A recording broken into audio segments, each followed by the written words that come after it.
Hi guys, it's me, Gracia, ang alipin ng salapi ng Taiwan. Matagal nang alipin pero wala pa rin pera. Welcome to my vlog guys. So ayun nga, papunta kami niyan ng Tainan City at wala namang iba kundi sa Tainan lagi kami pupunta tuwing nakakaluwag-luwag kami. Charis. So ayan, minute namin si June and we're going to Tainan, yes. So actually guys, etong vlog na to is nung November 10 pa. And ngayon lang ako sinipag November 10? November 9 pala. Ngayon lang ako sinipag edit to, gawa ng hindi naman ako makatulog. Kaya, hindi na pala ulit ako makatulog. Kaya, go for the go.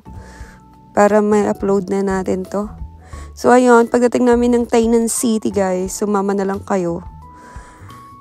Merong mall dito sa kabila at hindi namin pa to napapasukan sa tagal namin dito sa Tainan. First time namin pumasok dyan and nag-window shopping lang kami. Wala naman kaming budget for shopping talaga. Charis. Kaya window shopping lang tayo guys. Akala nyo ba marami kaming pera? Window shopping lang po yan. Always window shopping. So ayun. First time namin pumasok dyan sa mall na yan. And nakalimutan namin kung ano yung pangalan yan. Also, ako pala nakalimutan ko anong pangalan.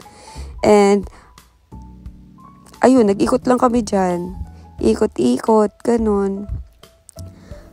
Natingin-tingin ng mga, kung ano yung mga paninda nila dyan. And, parang hindi siya galaan ng mga Pinoy dyan.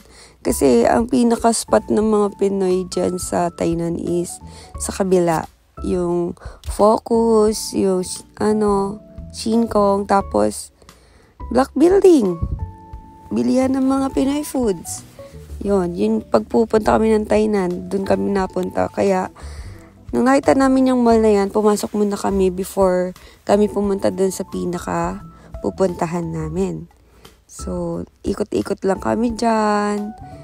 Tingin-tingin kung may mabibili, pero wala talaga kasi mga yung paninda nila dyan. High class, charis. Hindi kami bagay, charis. So, ayun, bumaba kami sa basement nila. And may food court doon, may masasarap na tinapay. So, ayun na lang yung binili namin. Then, after that, lumabas na kami. Kasi, pupunta na namin yung goal namin na mapuntahan, charis. May goal na mapuntahan, diba? Para mabusog yung tummy namin. So, ayun. Naglakad kami sa labas, tapos papunta ng sakayan ng taxi. Diyos ko, yung nasakyan namin ng taxi dyan, nakala mo naman talaga, grabe, mambubudol. 200 ba naman pinagbayad sa amin? 5 minutes lang yung biyahe papunta dito sa double cheese na kaloka.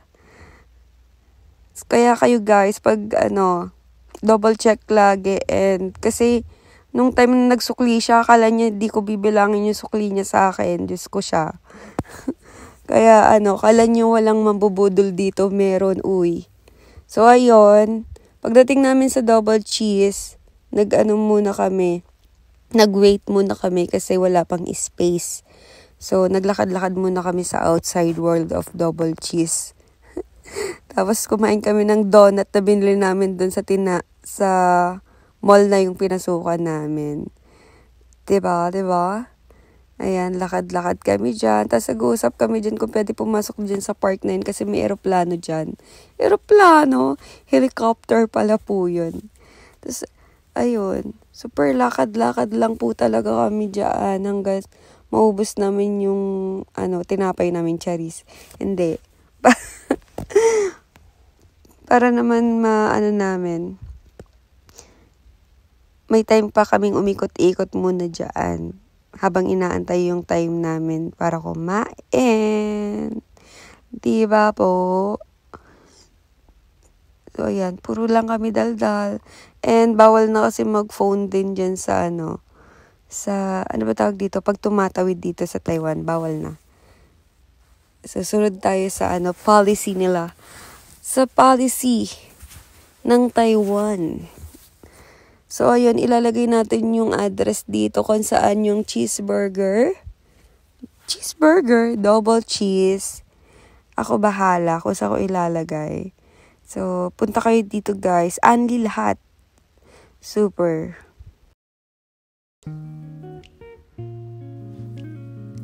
At so, ayan yung address nila. Nilakayan ko na guys para mas makita nyo po. Mag-taxi lang po kayo from Tainan. Or kaya pwede namang walking lang guys kasi walking distance lang naman siya from Tainan Station. Siguro pag saan nilakad nyo siya is nasa 10 minutes to 15 minutes po siya. Sulit po dyan guys kasi yung 300 plus ata, 339 ata something yun. Only na po yun. Only chicken, only pizza, basta only pasta, ganon. Siguraduhin nyo lang guys na walang masasayang o kiss para walang masayang na pagkain. Then, after that guys, ng kabusugan namin, pumunta na kami ng Air Jenny. Bumalik kami sa pagkabata. So, ayun na, ipagchismisan kami sa poging taxi driver namin. Charis. Poging taxi driver.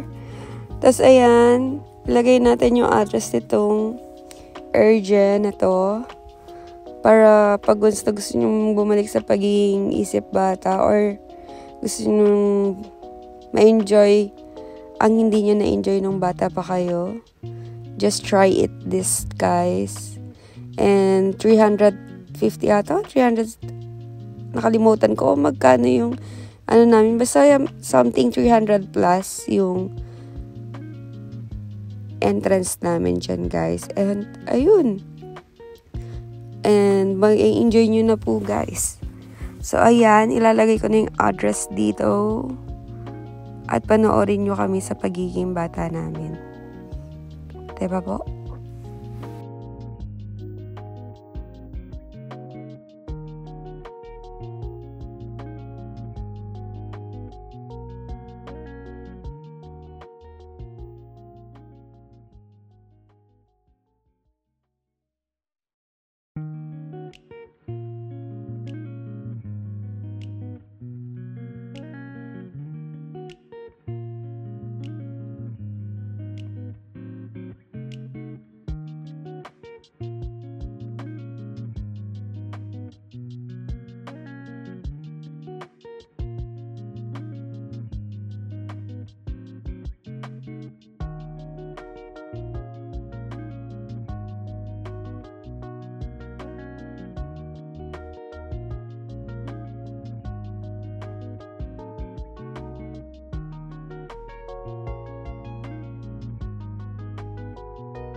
So, ayun guys, that's all. And thank you for watching.